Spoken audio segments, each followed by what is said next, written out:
name is Muhammad Kefli, and now I'm going to explain half of the analysis for Ajinomoto company. For the first analysis, which is current ratio, we can get the current ratio value by dividing current asset with current liabilities. The current ratio value of Ajinomoto company for 2017, 2018, 2019 are 9.74 times, 10.7 times, and 8.12 times respectively. From the graph, we can see that it increased from 2017 to 2018, then decreased in year 2019. For the second analysis is quick ratio, by subtracting current asset with inventory, then divided by current liability. The result for 2017 is 8.38 times, for year 2018 is 9.48 times, and year 2019 is 7.33 times. We can see from the graph that it increased from 2017 to 2018, then decreased in year 2019. For the third analysis is net working capital, by subtracting current asset with current liabilities. So we get the net working capital result, which are RM 396 million 48,120 for year 2017, RM 363 million 208,668 for year 2018, and RM 399 million 605,814 for year 2019. From the result, we can see that it decreased from 2017 to 2018, then increased in year 2019.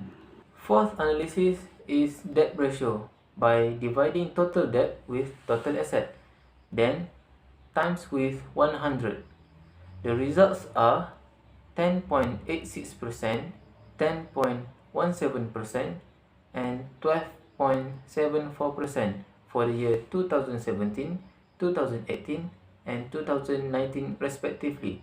From the graph, we can see that it slightly decreased from 2017 to 2018, then increased in year 2019. The fifth analysis is debt to equity, where long-term debt is divided with equity, then times with 100. The results are 2.63% for 2017, 2.75% for 2018, and 2.54% for 2019. The graph shows that it increased from 2017 to 2018, then decreased in 2019. Next analysis is time interest earned, by dividing earning before interest and taxes with interest. The result for 2017, 2018, and 2019 are 38.45 times, 19.50 times, and 21.66 times respectively. We can see from the graph that it decreased from year 2017 to 2018, then slightly increased in year 2019. Next is average collection period analysis. We can get the value by dividing account receivable with credit sales, and then we times with 360. The results are 43 days for 2017, 48 days for 2018, and then 85 days for 2019. From the graph, we can see that it increased from 2017 to 2018, and then increased again in year 2019. The last analysis from me is inventory turnover. We can find it by dividing net sales with inventory. The result for 2017, 2018, and 2019 are 6.83 times, 9.54 times, 10.03 times respectively. From the graph, it increased from 2017 to 2018, and then increased again in year 2019. Assalamualaikum warahmatullahi wabarakatuh. My name is Muhammad Nasir bin Ahmad and I'll be presenting to you the other half of the analysis. First, we're going through the fixed asset turnover.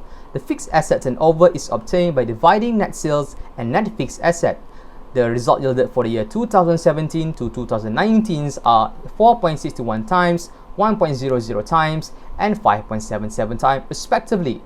From the graph, the fixed asset turnover decreased from 2017 to 2018 and increased in the year 2019.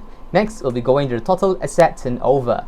The total asset turnover is obtained by dividing net sale with total asset. The result yielded for the year 2017 until 2019 are 0.79 times, 0.90 times, and 0.84 times respectively. From the graph, the total asset turnover escalated from 2017 to 2018, but declined in the year 2019. Next, we'll be going to the gross profit margin. The gross profit margin is obtained by dividing the gross profit with net sales and times 100 to get the percentage value. The result yielded for the year 2017 until 2019 are 58.04%, 60.06%, 62.7% respectively. From the graph, the current ratio escalated from 2017 to 2018, then increased again in the year 2019. Now, we'll be talking about the operating profit margin. Operating profit margin is obtained by dividing earnings before interest and tax with sales, then times 100 to get the percentage value. The result yielded for the year 2017 until 2019 are 50.36%, 15.37%, and 14.92% respectively. From the graph, the operating margin decreased from 2017 to 2018 and then relatively constant in the year 2019. Now, we'll be talking about the net profit margin. The net profit margin is obtained by dividing the earning after tax with sales, then times 100 to get the percentage. The result yielded for the year 2017 until 2019 are 44.64%, 12.90%, and 12.64% respectively. From the graph, the profit margin decreased from 2017 to 2018 and relatively constant in the year 2019. Now we'll be going through the return on asset. The return on asset is obtained by dividing earning after tax with total asset, then times 100 to get the percentage value. The result yielded for the year 2017 until 2019 are 35.21%, 11.56%, and 10.61% respectively. The graph shows the current ratio decrease in large scale from 2017 to 2018 and slightly decrease in the year 2019. And lastly, we'll be going to the return on equity. The return on equity is obtained by dividing earning after tax with the total equity, then times 100 to get the percentage value. The result yielded for the year 2017 until 2019 are 39.50%, 12.87%, and 12.60% respectively. From the graph, the return on equity decreased in large scale from 2017 until 2018 and slightly decreased in the year 2019. And that's all for me. We'll be going to the next presenter. Thank you. Hello, my name is Izyan. So I'm going to talk about Cocoaland industry. So, first of all is about liquidity ratio. The current asset result is 4.95 times. The current ratio is obtained by dividing current assets with current liabilities. Next one is quick ratio. The result is 4.04 times. The quick ratio is obtained by dividing the difference between current asset and inventory with current liabilities. The next one is net working capital. The result is 152,744,639 ringgit. The net working capital is obtained by finding the difference between the current asset and liabilities. So the next one is leverage ratio. So the first one is about debt ratio. The result is 15.26%. The debt ratio is obtained by dividing total debt and total asset, then multiply by 100. So the next one is about debt to equity. The result is 2.48%. The debt equity is obtained by dividing long-term debt and equity, then multiply by 100. So the next one is time interest earned. The result is 14.08 times. The time interest earned is obtained by dividing earning before interest or tax and interest. So the next one is about activity ratio. The first one is the time interest. The time interest result is 99 days. Earn is obtained by dividing account receivable and credit sale, then multiply by 360. Next one is inventory turnover. The result is 7.24 times. The inventory turnover is obtained by dividing net sales and inventory. So the next one is fixed asset turnover. The result is 2.48 times. The fixed asset turnover is obtained by dividing net sales and net fixed assets. And the next one is total asset turnover. The result is 0.86 times. The fixed asset turnover is obtained by dividing net sales and total assets. So the last part is about profitability ratio. The first one is gross profit margin, and the result is 28.9%. The gross profit margin is obtained by dividing gross profit and net sales. So the next one is operating profit margin, that is, the result is 18.62%. The gross profit margin is obtained by earning before tax or interest and total sales, then multiply by 100.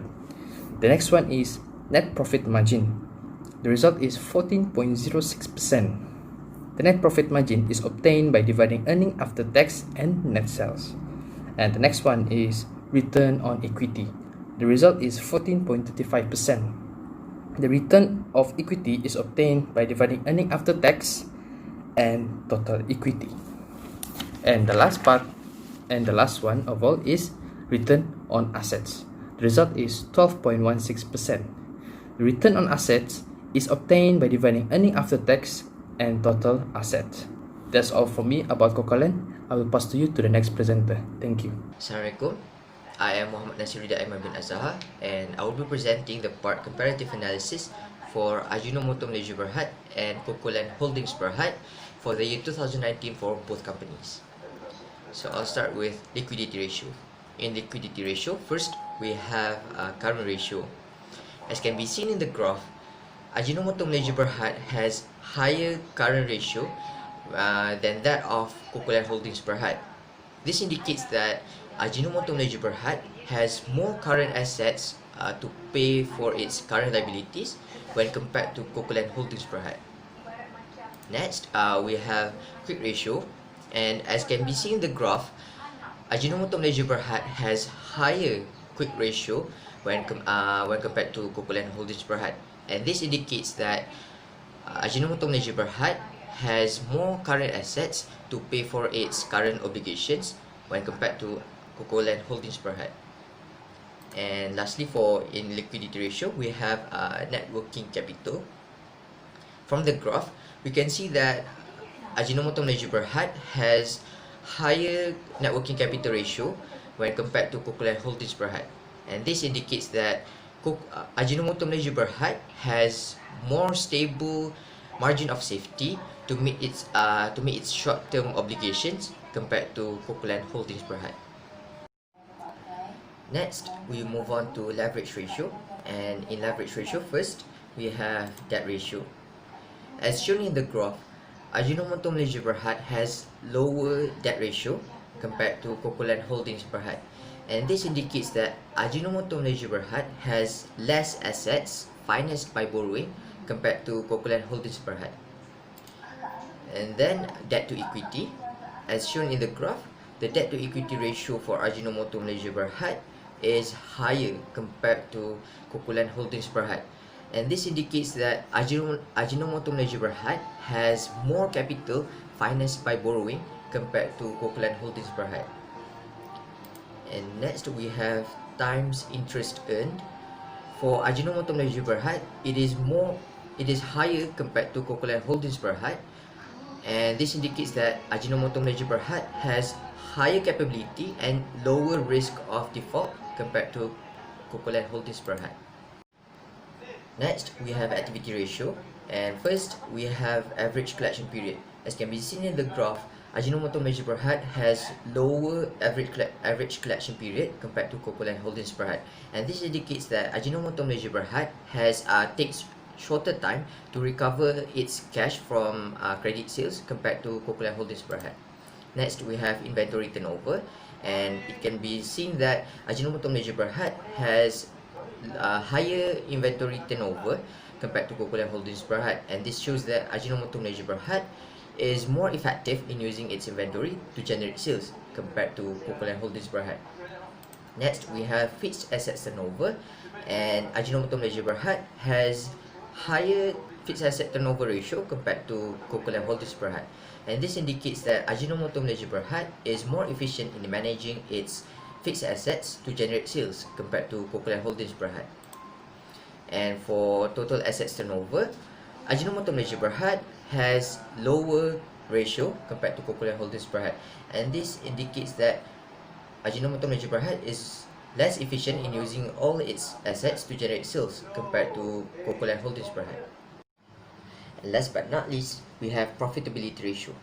So in profitability ratio, first we have gross profit margin, and as can be seen in the graph, Ajinomoto Malaysia Berhad has higher margin compared to Cocoaland Holdings Berhad, and this indicates that Ajinomoto Malaysia Berhad is able to make greater profit from every RM1 of sales after deducting direct costs compared to Cocoaland Holdings Berhad. Next, we have operating profit margin, and Ajinomoto Malaysia Berhad has lower margin compared to Cocoaland Holdings Berhad, and this shows that Ajinomoto Malaysia Berhad is making less profit from every RM1 of sales after deducting direct and indirect costs compared to Cocoaland Holdings Berhad.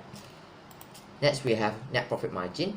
Ajinomoto Malaysia Berhad has lower margin compared to Cocoaland Holdings Berhad, and this shows that Ajinomoto Malaysia Berhad is making less profit from every RM1 of sales after deducting all costs compared to Cocoaland Holdings Berhad. Next, we have return on assets. Ajinomoto Malaysia Berhad has lower ratio compared to Cocoaland Holdings Berhad, and this indicates that Ajinomoto Malaysia Berhad is making less profit from every RM1 invested in the assets compared to Cocoaland Holdings Berhad. And lastly, we have return on equity. Ajinomoto Malaysia Berhad has lower ratio compared to Cocoaland Holdings Berhad, and this indicates that Ajinomoto Malaysia Berhad is receiving less profit from every RM1 of investment compared to Cocoaland Holdings Berhad. Next, we shall move on to the next presenter. Name is Azim. As a conclusion, the liquidity ratio such as current ratio, P ratio, net working capital for Ajinomoto company has high level than Cocoaland company. For leverage ratio such as debt ratio, Ajinomoto company has less asset finance by borrowing than Cocoaland company. The debt to equity of Ajinomoto company has more capital finance by borrowing than Cocoaland company. Time interest earned Ajinomoto company has high capability and lower risk of default than Cocoaland company. Activity ratio such as average collection period, Ajinomoto company takes shorter time to recover back the cash from its credit sale compared to the Cocoaland company. For inventory turnover, fixed asset turnover, Ajinomoto company has high level than Cocoaland company.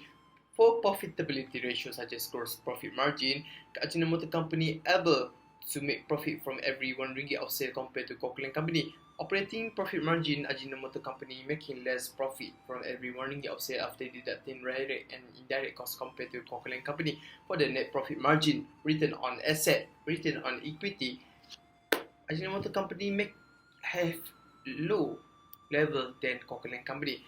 As a recommendation, the liquidity ratio such as current ratio, in order for Cocoaland company to increase the current asset to pay for its current liability, it has to pay off the current liability.